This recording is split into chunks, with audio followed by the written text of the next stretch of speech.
I can't even come on here and lie to you guys. I mean, I've been going through some trials and some tribulations, but I ain't gonna let that stop, my calling or my journey or, being happy. There's so many people that want to see me down and see me crying, but that crying season, that that stuff is over.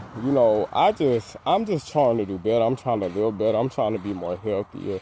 I'm just, learning myself back over. And sometimes it takes you to go through a lot of trials and tribulations to really learn who you are. Like, I was at this point where I didn't even want to get up out the bed. I didn't want to live anymore. I felt like I had nothing to live for. But I kept trusting God that God would direct, my path. God would get me to that level of the strength that I needed, to endure these trials, these tribulations, and everything that I've been going through. It hasn't been perfect, and it will never be perfect. And I get that, but it's one thing for certain and two things for sure. I'm not the individual that I was last year, the year before. Like, I have trusted God that, God would make a way out of no way. God would get me to that level of peace, and He did. And I just thank God for the peace, the strength that I have.